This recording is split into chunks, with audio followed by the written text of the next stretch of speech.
Hey, welcome all my right thinkers. Thanks for tuning in. Check out your boy, P-Farm, thinking right out here back in the lab, but I'm in the book doing some backup work to answer a question about why God let things happen. I told the answer was the purpose that reverses. This is part two to that question. And it's always, why do people who the most righteous seem to have the most bad situations suffer the most? Let's go talk about that. I got a nice little answer for that question. Let's go. Wrighteous 25 rules to live by. Storytelling. Story with a message. There's a message in my stories for life. I give you life lessons. You tune in to receive them. I appreciate you. We got a good thing going. Let's do what we do. Right thinking mission, and that's what I'm on, is to enlighten, inspire, educate, and motivate you, the individual, to a higher spiritual level of enlightenment. Right thinking way of life through mental and spiritual discipline, practice daily will help and guide you to attain your goal of reaching spiritual enlightenment, aka know thyself. Sorry, aka know thyself. My mission is that all right thinkers know thyself. If you're a right thinker, your goal is to know thyself. You see where we're going with this? Let's get together and I ask you the question. Do you know you? That should be the answer you have for yourself. And it's okay if you don't have the answer for yourself. Tune in. I can help you with that. But that's what I do for you. All right?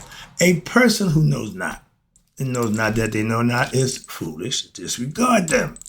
A person who knows not and knows that they know not, it's simple. You can teach them. That's why I do what I do for you. Appreciate you too. Stay tuned. I got more for you. A person who knows not and believe and think that they know is dangerous. Avoid them. I do. A person who knows and knows not that they know is spiritually asleep. I can awaken them. I'm the spiritual alarm clock here to wake you up with knowledge of self. That's what I do for you. A person who knows and knows that they know is wise. Follow them. All these persons reside in you. Right thinkers, know thyself, and two, mayat be true. Wrapping up part two of the question of why do God give us adversities in life? Those are tests. And this is the second part to that test. Watch this. Now, in life, we all see the people who we know, we see moving and grooving. And again, we all worry about how green the neighbor's grass is. But have you noticed that it seems as though the people who are the most righteous, your churchgoers, your holier than thou people, okay, they the ones who deserve what? The most righteous and the deserving of prosperity are what? They're the ones who suffered the most in life. How could that be? If you one of God's people, you're going to go through some things. In the words of my man, Curtis Mayfield, I find that people are the same all over the world, okay? Had the same fears, share so many tears, and we all die in so many years. But for those people who suffer the most, those are the ones who follow God. Why? Because we down here in devil's land. Okay, the devil ego was the pushing man. What are you pushing? Ignorance. Okay, selling you a bill of goods and everybody buying them. Y'all just love this material nonsense. Excuse me, I had to get that in there for some reason. I felt the desire to get my Curtis Mayfield in. All right, but in the families, you have the child who is the most obedient. I got 3 grandsons. They all obedient. Okay, for what I see, but the ones most obedient get the most attention. And the disciplinarian control. The ones who cause the least problem get the most attention. They think it's the other way around. No, they get your ire. That's not attention, okay? If I got to keep disciplining you, that's not good. The least I discipline you, the better it is. Why you doing what I need you to do. That's why. And people who are what? Loving and compassionate, they suffer what? Illnesses and what? Pain from others. Why's this? Why is that? This is because nature, how about that? God has been set up to be what? Nature set up to be God to what? Set up by God, be God. By God to what? Create situations. We call it life. Which challenges, here we go, human beings. So as to what? Prove for them opportunities to what? Discover their inner resources, the true them, which give them the capacity to what? Be able to overcome the troubles in life and thereby grow in discovering of what? Their deeper true self through what? Life experiences. the mystical experience from the study of religion. The first, myth. Second, the ritual. Third is when you live it, practice it, something magical happens. The serpent wakes up, okay, in you automatically. I gave you that lesson also. But watch this. And for those who suffer the most are who? Are in reality those who have what? Drawn more attention from the divine, meaning unrighteous living. Okay, you got to get your attention. Indeed, what's that? Indeed, they are chosen for more intense spiritual testing. Yeah, I'm going to keep doing it. And watch this. They need more training, they need more testing and more training. That means reincarnation. But this testing process from nature, from God, is set up to allow every soul the opportunity to face their troubles with either boldness and faith, showing your belief and understanding when you need to, or most people fail because they deal with it with fear and negativity. Fear, false evidence appearing real. If you can remember that acronym, like the ego, edging God out, certain acronyms you want to remember, they give God the generator, operator, and destroyer. I don't do an acronym, I just go with the other one, supreme being. But these are all acronyms that click off in your mind that it can take you to bring you back to where you need to be, so to speak. Okay, but when you live in fear, you're causing your own fears. That's for me, false. It's a false. Until you realize that, you're going to beat yourself down. You're going to be, negatively react to negative. And watch this. So what's the difference? The rewards of adversity when faced well, I know this person, I just gave this one, will increase your strength of will and an increased feeling of discovery of the divine within yourself, and you have inner peace and expansion, aka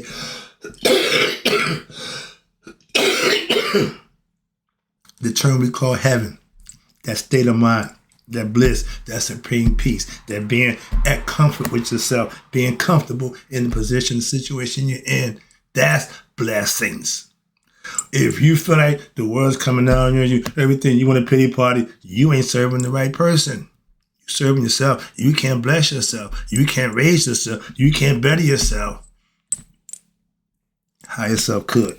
And that's called heaven. And when adversity is faced with negativity and ignorance, Scooby-Doo, it leads you to pain, sorrow, and more adversity, aka hell.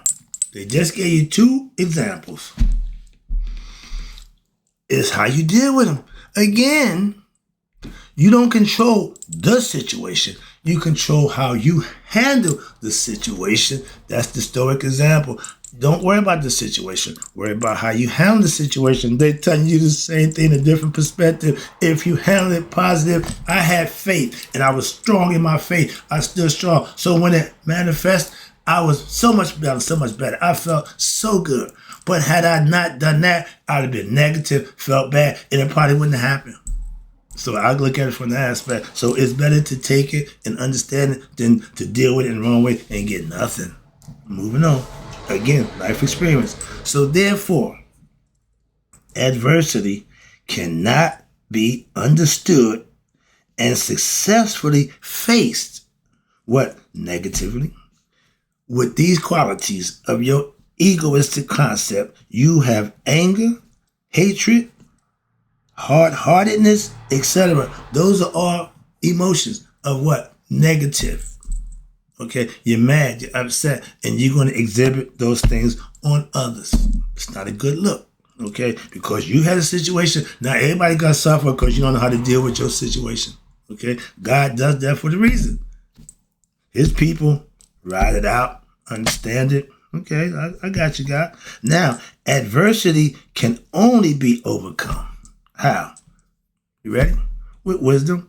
from experiencing it and handling it in a certain way. And now, no matter what happens, you know how to handle it. I thought it was just being cool. My handling as a person was being cool, maintaining my integrity. You know, I know I'm in a situation where it ain't looking too good. Okay, I'm still cool.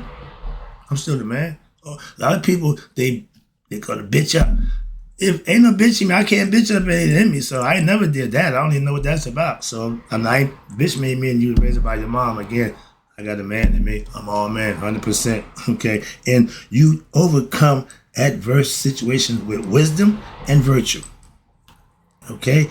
And virtue is the first and the most important quality to be developed by all serious right thinkers, aka spiritual aspirants. If you're not a good person, it ain't gonna work for you. I did bad things. My mother be the first to tell you, baby, you what? I said, no, Ma. I know my heart is good. I don't want anybody to know that. But my point was, I was never a bad person. I never take advantage of nobody. I never robbed none of that. No, I didn't not robbing me and fair dealing. But yeah, I was never a bad person. I know that. So I'm clear on that. Understand? So yeah, good people do bad things. Okay, until what? They realize it. I ain't doing it no more. I used to. I ain't doing it no more. I mean, bad people can say that. They don't do it no more. Some of them still doing it once you know they're doing it. You know. Okay, I put him there for a reason. Okay, he knows your heart. That's where it's sitting right at my heart. So therefore, from a mystical and a spiritual point of view, again, what is considered to be prosperity by the masses of what? And they say y'all are ignorant. The masses of ignorant people, watch this, is in reality, whatever they think in reality, adversity, and what is considered to be adversity by the masses is what? In reality, prosperity. So it's really flipped. Why? Ignorant person don't get the concept, so they usually gonna get it wrong. Whatever they doing, do the opposite. When the crowd going one way, go the other way. Why? They usually wrong. Easy. Watch this. Unless you a crowd follower, you'll get that. If you're a crowd follower, you ain't gonna do it. Why? You wanna go with them. You wanna be in the crowd. When they wrong, I don't wanna be with them. Simple as that. I'd rather be right by my damn self than be wrong with a bunch of people. And that's what the masses is all about. Moving on. But the masses consider that becoming rich, this is society, this is what y'all idea, becoming rich and being able to indulge, like P. Diddy, look where he at, okay? Epstein, look where he at. Weinstein, look, all these guys use their power and money for perverted purposes. That's what I'm trying to show you. I ain't trying to, that's just what happens. And you use it to indulge in the pleasures of the what? The flesh, the senses, the body.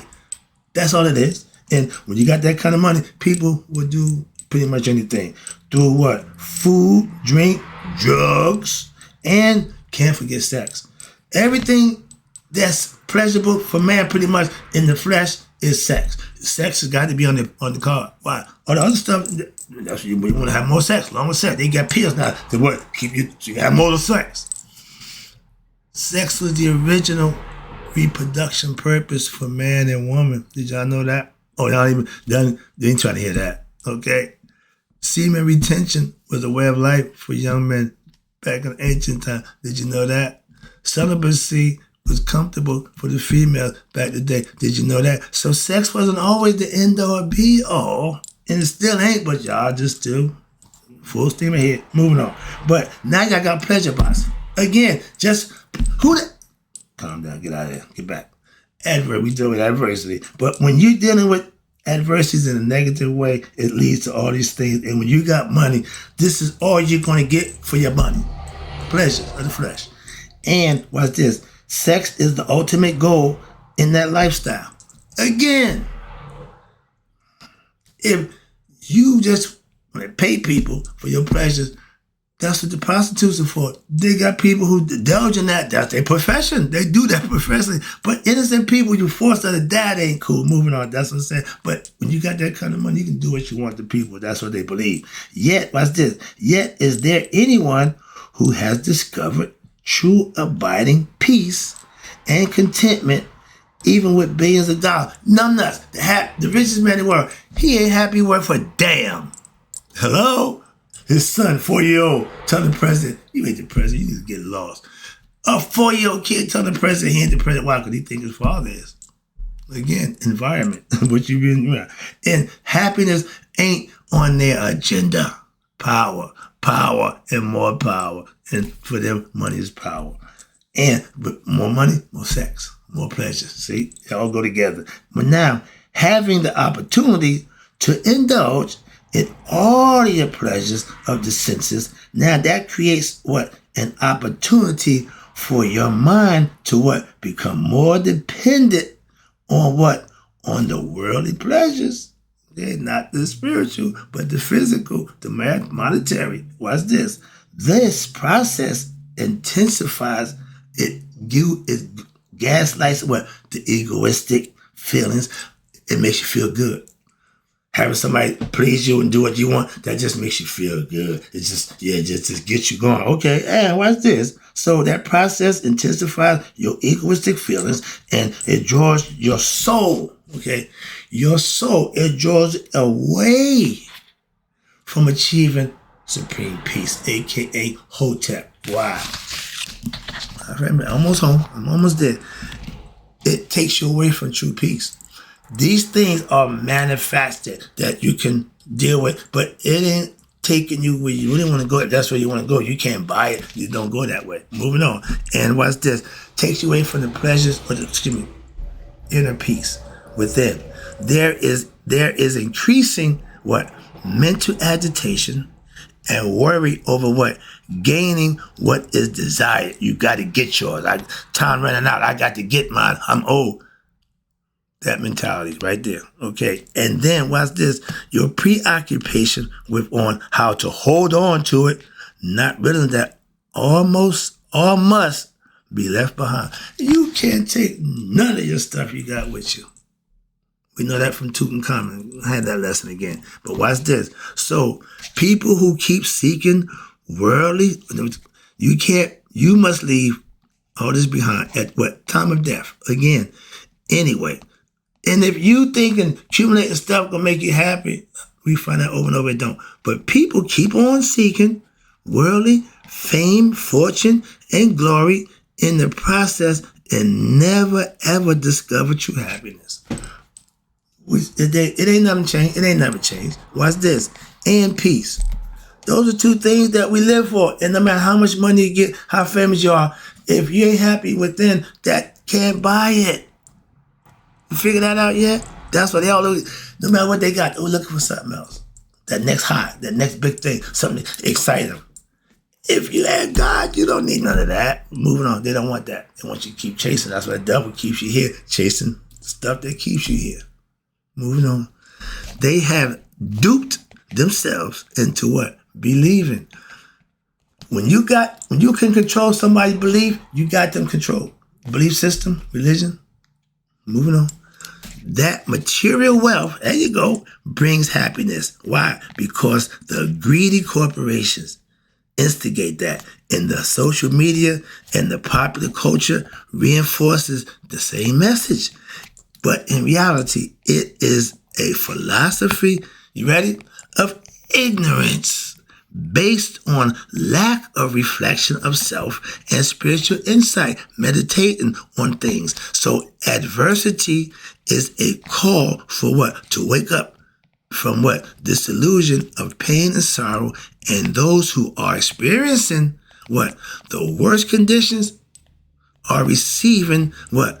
The loudest call. You need it the most.